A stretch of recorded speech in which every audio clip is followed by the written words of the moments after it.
আল্লাহ আল্লাহ রাসূলের সাথে যে দুশ্মনী করবে, আল্লাহ আল্লাহ রাসূলকে যে গালি দিবে, কটাক্ষ করবে, তার একমাত্র শাস্তির বিধান হলো গর্দান উড়ায় দাও। ঠিক কিনা বলেন সবাই? ওই আবুল সরকার একে গ্রেফতার করে বন্দি রেখে আরামে আরামে থাকবার সুযোগ দেওয়ার সুযোগ নেই। ইসলামী রাষ্ট্রের মূলনীতি হলো আবুল সরকারের মতো কেউ যদি নবীকে, আল্লাহ আল্লাহ রাসূলকে গালি দেয়, একমাত্র বিধান গর্দান উড়ায় দাও। সংবিধান দেখায় না, ইসলামী রাষ্ট্র এই বিধান কার্যকর করবে ঠিক, কিন্তু হতেও তো পারে কোন তাওহীদি জনতা, কোন মুসলমানের সন্তান, কোন নবী প্রেমিক যে তাকে যেখানে পাবে সেখানে গর্দান আলাদা করে দিবে।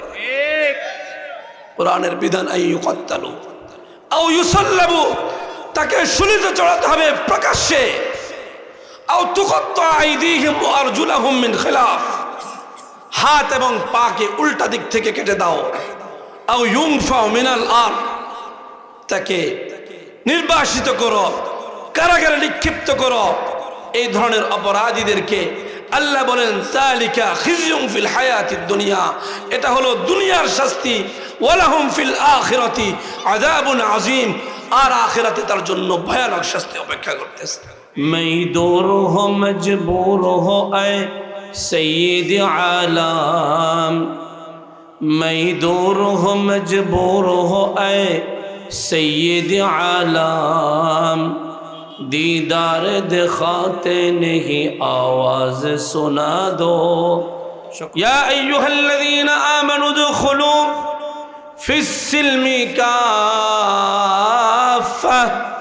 वला तत्तबिऊ खुतुवातिश शैतान इन्नहु लकुम अदुव्वुम मुबीन। আল্লাহ বলেন, এক জায়গায় বললেন ইসলাম ছাড়া আর কোনো কিছু গ্রহণযোগ্য না, আরেক জায়গায় বললেন ইসলামটাই আল্লাহ পাকের কাছে একমাত্র গ্রহণযোগ্য ধর্ম, আরেক জায়গায় বললেন ইসলামে আছো, এক যারা যেন ইসলাম থেকে ছুটে না যাও, সামান্য পরিমাণ ইসলাম থেকে বিচ্যুত না হও, পরিপূর্ণ ইসলামে দাখিল হও।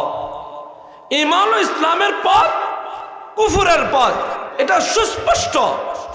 আল্লাহ পাক রব্বুল আলামিন সূরাতুল বাকারার 256 নম্বর আয়াতে বলেন, লা ইকরাহা ফিদ-দীনি ক্বাদ তাবায়্যানার রুশদু মিনাল গাই। আল্লাহ বলেন ইসলামের ব্যাপারে কোনো জবরদস্তি নাই। ঈমানের পথ কুফরের পথ সুস্পষ্ট। চাইলে তুমি ঈমানের পথে পরিচালিত হয়ে স্থায়ী আবাদুল আবাদ জান্নাতে প্রবেশ করতে পারো যদি ঈমান থাকে, নেক আমাল থাকে। আল্লাহ পাক বলেন, ইন্নাল্লাযীনা আমানু ওয়া আমিলুস সালিহাত, ইন্নাল্লাযীনা আমানু ওয়া আমিলুস সালিহাত কানাত লাহুম জান্নাতুল ফিরদাউসি নুজুলা খালিদিনা ফিহা লা ইয়াবগুনা আনহা হিওয়ালা। আল্লাহু আকবার। ইসলামের পথ সুস্পষ্ট, ঈমানের পথ সুস্পষ্ট, কোনো বক্রতা নাই, কোনো অস্পষ্টতা নাই। ঈমানে আছো, ইসলামে আছো, দ্বীনকে ফলো করো। এক জায়গায় না, ইসলামকে ফলো করতে হবে সব জায়গায়, ঠিক কিনা বলেন? শুধু মসজিদে মাদ্রাসায় ইসলাম, মন্দিরে গিয়ে ইসলাম বিক্রি করে দেওয়া, রাজনীতিতে গিয়ে ইসলাম বিক্রি করে দেওয়া, বিচার ব্যবস্থা গিয়ে ইসলাম বিক্রি করে দেওয়া, ব্যাংকিং ব্যবস্থা গিয়ে ইসলাম বিক্রি করে দেওয়া। আল্লাহ বলেন একবার মসজিদে একবার মন্দিরে, এটা ইসলাম না, এটা কপটতা, এটা মুনাফিকি, এটা কুফরি, ঠিক কিনা বলেন? এজন্য মুআজ্জাজ হাজিরিন, ইসলামের দাম আছে। ইসলামের দাম কত বড়, কত বড় সাহাবায়ে কেরাম দেখিয়েছেন কত বড় ইসলামের দাম। আমাদের কাছে দলের মহাব্বতটা আগে প্রায়োরিটি পায়, আমাদের কাছে মার্কার মহাব্বতটা আগে প্রাধান্য পায়, আমাদের কাছে নেতার মহাব্বত আগে প্রাধান্য পায়, আমার কাছে আমার ব্যক্তির স্বার্থ প্রাধান্য পায়, আমার সন্তানের স্বার্থ প্রাধান্য পায়, আমার এলাকার স্বার্থ প্রাধান্য পায়। অপরদিকে সাহাবায়ে কেরামদের দিকে তাকিয়ে দেখুন, তারা নিজেদের সন্তান, নিজেদের স্ত্রী, নিজের পরিবার, নিজের বাবা মাকে ছেড়েছেন, ইসলাম ছাড়েন নাই। সুবহানাল্লাহ। দলিল খলিফাতুর রাসূল আল্লাহর পয়গম্বরের গারে হেরার সাথী খলিফাতুল মুসলিমিন হযরতে সাইয়্যিদিনা আবু বকর সিদ্দিক রাদিয়াল্লাহু তাআলা আনহু সিদ্দিক আকবরকে তার সন্তান একদা তার কাছে বলতেছেন, বাবা, তখনও সিদ্দিক আকবরের সন্তান মুসলমান হয় নাই, ঈমান আনে নাই, অমুসলমানের দলভুক্ত ছিল। আমার আগে মুফতি ফাহিম সাহেব বলতেছিলেন যে আল্লাহ পাকের ধর্ম ইসলামকে আল্লাহ পাক কমপ্লিট করেছেন। সাইয়্যিদিনা আবু বকর সিদ্দিক রাদিয়াল্লাহু তাআলা আনহু তার কাছে তার সন্তান বলে, ওগো বাবা, ওই সময়টার কথা আপনার মনে আছে নাকি? সাইয়্যিদিনা আবু বকর বলে, কোন সময়ের কথা? আবু বকর সিদ্দিক রাদিয়াল্লাহু তাআলা আনহুকে তার সন্তান ডেকে বলে, বাবা, যেই সময়টাতে আমি মুশরিকদের পক্ষে ছিলাম আর আপনি মুমিনদের পক্ষে, আমি কাফেরদের পক্ষে আর আপনি মুমিনদের পক্ষে, আমি আল্লাহ আল্লাহর রাসূলের বিপক্ষে আর আপনি আল্লাহ আল্লাহর রাসূলের পক্ষে। বদরের যুদ্ধের কথা, বদরের যুদ্ধে আমি আবু জেহেল, উতবা, শাইবা, রবিআর দলভুক্ত হয়ে মুসলমানদের বিরুদ্ধে অবস্থান করেছি। যুদ্ধের ময়দানে কয়েকবার এমন সুযোগ আমার এসে গিয়েছিল, চাইলেই আমি আপনার উপরে তরবারি চালাইয়া দিতে পারতাম, কিন্তু বাবা, আপনি আমার বাবা হন, আমার ঔরসজাত পিতার উপরে তরবারি চালানো এটা আমার দ্বারা সাজে না, তাই তরবারিটা আমি সরাইয়া নিছি। আপনার উপরে আমি হামলা করি নাই, আপনাকে আমি আহত করি নাই, চাইলে আপনাকে হত্যাও করে দিতে পারতাম, আপনাকে হত্যা করি নাই। এতটুকু কথা সাইয়্যিদিনা আবু বকরের সন্তান বলার পরে আবু বকর সিদ্দিক রাদিয়াল্লাহু তাআলা আনহু যে জবাব দিয়েছেন, যে উত্তর দিয়েছেন, সমস্ত বাবাদের জন্য, সমস্ত মুসলমান দাবিদারদের জন্য, মুমিন দাবিদারদের জন্য শিক্ষা। ঈমান কাকে বলে, ইসলাম কাকে বলে? হযরতে আবু বকর বলে, বাবা, কাফেরদের দলভুক্ত হয়ে যুদ্ধে গিয়েছ, সুযোগ আর চান্স পেয়েছ, অবকাশ পেয়েছ, তথাপি তারপরও বাবা বলে আমার গায়ে আঁচড় দাও নাই, আমার শরীরে তরবারি চালাও নাই। আল্লাহ আল্লাহর রাসূলকে সাক্ষী রেখে বলছি, সন্তান আমার, আল্লাহর মোহাব্বত, নবীর মোহাব্বত, ইসলামের পতাকাকে সমুন্নত করবার জন্যে যুদ্ধের ময়দানে যে আমি শরীক হয়েছিলাম, একবারের জন্য যদি সুযোগ আর চান্স এসে যেত, সন্তান তোমার আমার পরিচয় থাকতো না, তুমি যে আমার সন্তান এটাই আমি চিনতাম না, তরবারি দ্বারা তোমার মস্তককে আলাদা করে দিতাম। বাবা হয়ে সন্তানকে বলতেছে কত বড় কথা, বলে তোমাকে আমি হত্যা করে দিতাম, কারণ আমি মুসলমানদের পক্ষে, ইসলামের পক্ষে, আল্লাহ আল্লাহ রাসূলের মহব্বতে ময়দানে অবতীর্ণ হয়েছি, বাবার পরিচয় নাই। ঠিক কিনা বলেন? আজকে মঞ্চে বসে বিগত স্বৈরাচারের সময়ে উলামায়ে কেরাম, মুফাসসির, মুহাদ্দিস, খতিব দ্বীনের কথা বলছে, মাইক সরায় ফেলছে, দা বটি নিয়ে সামনে আসছে। ঠিক কিনা বলেন? আজও আসতেছে।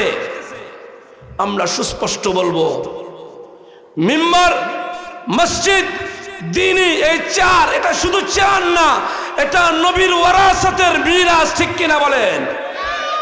এজন্য যারা এদের সাথে থাকবে, আলেমদের সাথে থাকবে, ইসলামপন্থীদের সাথে মহাব্বতপূর্ণ সম্পর্ক রাখবে, আল্লাহ আল্লাহ রাসূলের মহাব্বতে থাকবে, আগামী দিনে সমস্ত মুসলিম উম্মাও তাদের সাথে থাকবে। যারা ইসলামপন্থীদের সাথে, মুহাদ্দিসদের সাথে, খতিবদের সাথে, মুফতিদের সাথে বেয়াদবি করবে, কোরআনের সঠিক ব্যাখ্যা দিতে গিয়ে তাদের সাথে যারা বেয়াদবি করবে, আগামী দিনে জনগণ, তাওহীদি জনতা, মুসলিম উম্মাহ, এই দেশের জনগণ তাদেরকে আস্থা করে নিক্ষেপ করবে। ঠিক কিনা বলেন? মুআজ্জাজ হাজিরিন, মনে হয় এটা গল্প কাহিনী না। উম্মে হাবিবা আজওয়াজে মুতাহহারাত, আল্লাহর পয়গম্বরের স্ত্রীদের মধ্যে অন্যতম স্ত্রী হযরত উম্মে হাবিবা। উম্মে হাবিবা রাদিয়াল্লাহু তাআলা আনহা, আবু সুফিয়ান তখনও কাফের, তার সন্তান নবীর ঘরে চলে আসছে, নবীর ঘরে চলে আসছে, নবীর ঘরে চলে আসছে। দেখেন নবীর মোহাব্বত, ইসলামের মোহাব্বত দিলে কতটুকু জায়গা করে নিয়েছে। আল্লাহর পয়গম্বরের ঘরে একদা উম্মে হাবিবার বাবা আবু সুফিয়ান আসছে। আবু সুফিয়ান আসার পরে বিছানায় বসবে। আমরা কি করি, আমার বাবা আসবে, নতুন চাদর বিছাই, সোফাটার মধ্যে একটা কালার দেই, সোফাটাকে সুন্দর করি, সুসজ্জিত করি, আমার বাবা আসবে। আবু সুফিয়ান ঘরে আসছে। আবু সুফিয়ান আসার পরে যেই মাত্রই নাই নবীজির বিছানা চাদরের মধ্যে বসতে যাবে, উম্মে হাবিবা সাথে সাথে চাদরটাকে টাইনা সরায় ফেলছে। বাবা অবাক দৃষ্টিতে চায় আছে। উম্মে হাবিবার সন্তানকে ডেকে বলে, ও উম্মে হাবিবা, আমি তোমার বাবা হই, আমি তোমার বাবা লাগি, এই চাদরটা কি আমার উপযুক্ত না? না, আমি চাদরের উপযুক্ত না, কি কারণে চাদর সরায় ফেললে?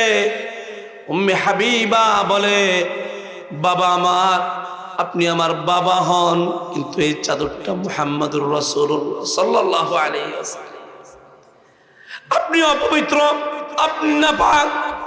মুহাম্মদুর রাসূলুল্লাহ সাল্লাল্লাহু আলাইহি ওয়াসাল্লামের শান মান মর্যাদা, তিনি পবিত্র, তার এই চাদরে আমি অপবিত্র নাপাক আবু সুফিয়ানকে বসতে দিতে পারি না। আল্লাহু আকবার। চিন্তা করছেন, এরা লাঠি নেয় আলেমকে মারতে, এরা দা নেয় আলেমকে কোপাতে, এরা হাত উঠায় আলেমকে মারার জন্য উদ্যত হয়। আর নবীর ঘরে আসছে আবু সুফিয়ান, বাবা চাদর সরায় ফেলছে। ও মুসলমান, ইসলামের মোহাব্বত তাদের কাছ থেকে শিখো। আলোচনার সময় সংক্ষিপ্ত, আমি যে আলোকপাতটা আপনাদের সামনে তুলে ধরতে চাই, ইসলাম ছাড়া, ঈমান ছাড়া, ঈমানের প্রশ্নে, কুফরের প্রশ্নে মুসলমানদের যে মেজাজ থাকতে হবে, যে ঈমানের প্রশ্নে আমি সবার সাথে ঐক্য করতে রাজি আছি, এক ও অভিন্ন হতে রাজি আছি। ইসলামের প্রশ্নে যদি আমার সাথে একজন নিম্ন শ্রেণীর মানুষও থাকে, সেও আমার আপন। আর ইসলাম বিরোধী যদি আমার বাবাও হয়, সেও আমার দুশ্মন। ঠিক কিনা বলেন? বলে হুজুর বানায় দুশ্মন বানায় দিতেছেন না। قال يا نوح إنه ليس من أهلك। হযরত নূহ আলাইহিস সালাতু ওয়াস সালাম কেনানের ব্যাপারে বলতেছেন, ওগো আল্লাহ, সে তো আমার পরিবারভুক্ত, আমি লম্বা আলোচনার দিকে যেতে পারবো না।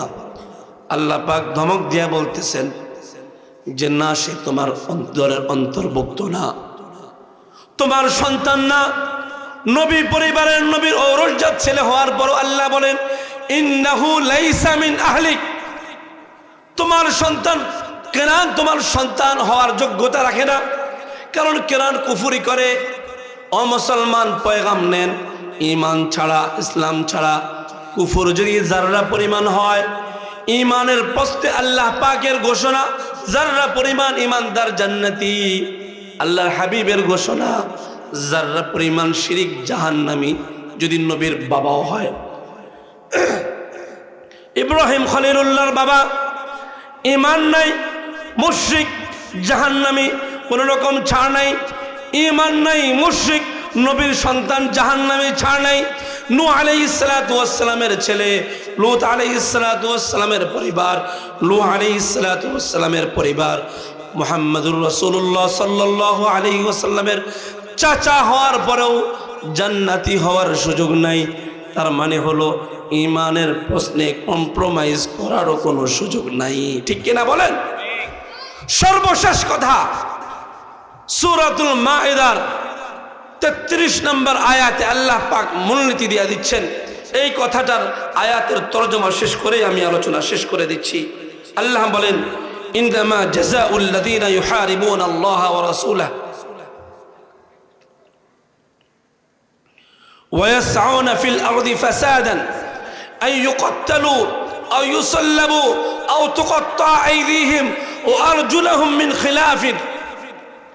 আল্লাহ পাক মূলনীতি দিচ্ছেন আও ইউনফাউ মিনাল আরদ। আল্লাহ আল্লাহ রাসূলের সাথে যে দুশমনী করবে, আল্লাহ আল্লাহ রাসূলকে যে গালি দিবে, কটাক্ষ করবে, তার একমাত্র শাস্তির বিধান হলো গর্দান উড়ায় দাও। ঠিক কিনা বলেন সবাই? ওই আবুল সরকার একে গ্রেফতার করে বন্দি রেখে আরামে আরামে থাকবার সুযোগ দেওয়ার সুযোগ নেই। ইসলামী রাষ্ট্রের মূলনীতি হলো আবুল সরকারের মতো কেউ যদি নবীকে আল্লাহ আল্লাহ রাসূলকে গালি দেয়, একমাত্র বিধান গর্দান উড়ায় দাও। সংবিধান দেখেন না, ইসলামী রাষ্ট্র এই বিধান কার্যকর করবে ঠিক, কিন্তু হতেও তো পারে কোন তাওহীদি জনতা, কোন মুসলমানের সন্তান, কোন নবী প্রেমিক যে তাকে যেখানে পাবে সেখানে গর্দান আলাদা করে দেবে।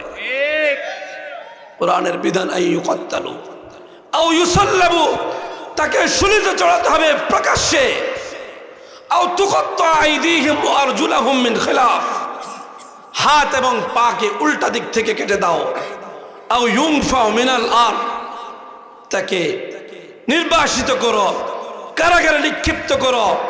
এই ধরনের অপরাধীদেরকে আল্লাহ বলেন যালিকা খিজয়ুন ফিল হায়াতিদ দুনিয়া, এটা হলো দুনিয়ার শাস্তি, ওয়ালাহুম ফিল আখিরাতি আযাবুন আযীম, আর আখিরাতে তার জন্য ভয়ানক শাস্তি অপেক্ষা করতেছে। ও মুআজ্জাজ হাজিরিন, কথা পরিষ্কার, কথা পরিষ্কার, বুঝতেছেন? কথা বুঝতেছেন? ঈমানের প্রশ্নে যদি আমার থেকে নিচু বংশের কেউ থাকে, সেও আমার সাথে থাকবে। ঈমানের প্রশ্নে যদি আল্লাহ আল্লাহ রাসূলকে গালি দেয়, মসজিদ মাদ্রাসার বিরুদ্ধে যায়, ইসলামের অকাট্য বিধানের বিরুদ্ধে যায়, একমাত্র শাস্তি হলো গর্দান উড়ায় দাও। আর পরিষ্কার কথা, আগামী দিনে নির্বাচন সামনে আসতেছে, আগামী দিনে